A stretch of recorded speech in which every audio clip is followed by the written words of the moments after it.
first pregnancy, my mental health, my maternal mental health was not great. It was not the stereotypical, I guess, happy, bubbly, excited feeling. Mentally, I wasn't great. Physically, I felt like I could run a marathon. I actually felt really good physically to the point where, like, at the end of the pregnancy, I was like, I could keep going. And they were like, he's almost 2 weeks late. Like, no, you need to have this baby. I was like, no, like, let him figure it out on his own. Like, I'm good. Cause I still was doing whatever I wanted to do.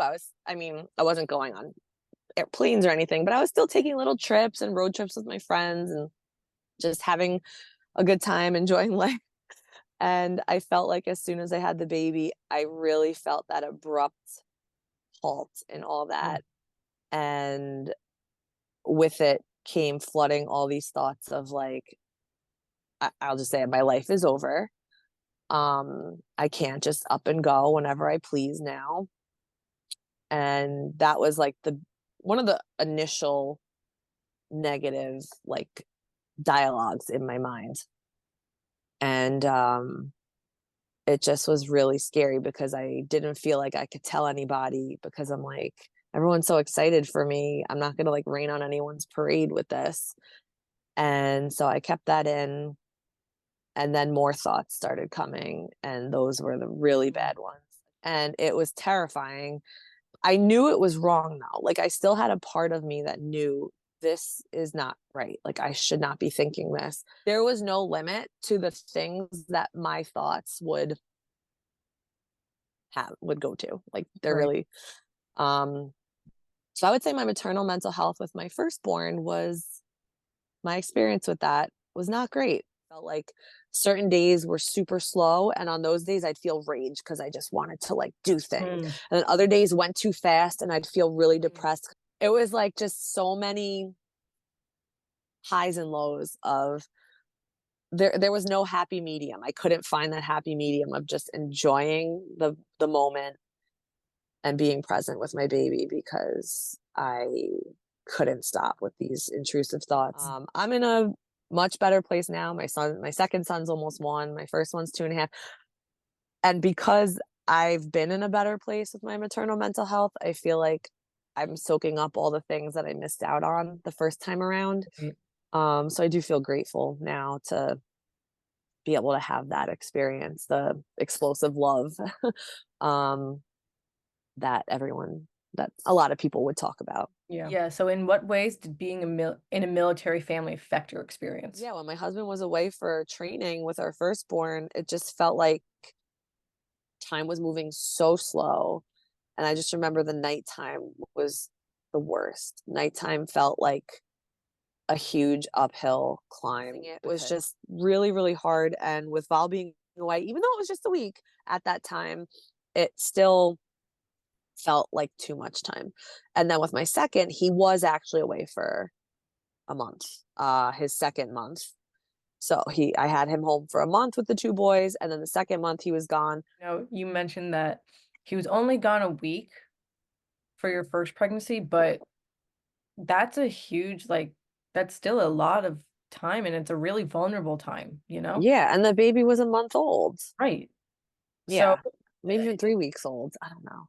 right. And it's such a vulnerable time for you. You are new to everything going on. You may have a ton of family members, you may have friends with babies, but that was your first time having your own baby and having to Yeah, take care of a human all the time. And also, just you just had a baby. So you not only are feeling everything mentally, hormonally, but physically, like you yeah. And I had a have yeah. C-section. The recovery was Okay, rough. next one is what resources did you utilize? What resources do you wish you had? Oh, okay. Well, I went to my primary doctor and Mm. she was like my first step in um admitting that I thought I needed help. And because I went to the appointment with my baby. I brought him and he was all smiley and she was like, "Oh, so cute. You must be so in love." And I just remembered crying and I was like, "Honestly, I don't know what that feels like because it's very clouded right now. I was like, yes, I'm in love. I love him. I was like, but I'm also scared of some thoughts I'm having. And so then she was like, okay, like, here's a number for someone. I think she's great with that. And so that was, I think, my biggest resource was my primary doctor. So I think if anyone else is struggling with like finding the right fit, like they should start with someone who knows their medical history pretty well, um, who they're comfortable with talking to, because it's hard to like open up some brochure, some piece of paper, and see all these phone numbers and just start making phone calls. Like you don't even know where to really start. And it was hard for me. Like I said, um, I don't think that the help just finds you. I think like you have to find it. And that first step could be so hard. And so I would just recommend like starting with a really small step, which would be like if you just happen to have a doctor's appointment already, say something and say like, can you recommend like a person for me, like something specific, instead of just, oh, here's a brochure, flip through it, figure it out. Right. That first step, as mental health clinicians, we always say how hard the first step is because it is. It's scary. And especially Yeah. if you come from like a family or culture where you typically don't talk about these type of things. It's even Yeah. scarier, right? If things just get brushed under the rug or you're only supposed to talk about things in your family. Okay. How have you grown since beginning your maternal mental health journey? Oh man, I feel like I'm at a point now where I can share openly what I went through. And I really hope that if someone's at the very beginning of their own journey, that they know and can like embrace the thought of there being a light at the end of the tunnel, because there is. I feel like there were times where I did not think there would ever be one. And when I started seeing glimpses of it, I was like, no, this can't be real. Like there's no, like I was in denial about it. But now that I feel like I am in it, I made it out, I mean, and I'm in the light now. Um, and that I feel like that, I grew in that sense where like I no longer am just um in like a pit of despair. So Right. I feel like I'm finally at a place where I can enjoy motherhood. So last question, what would you say to someone struggling with their maternal mental health?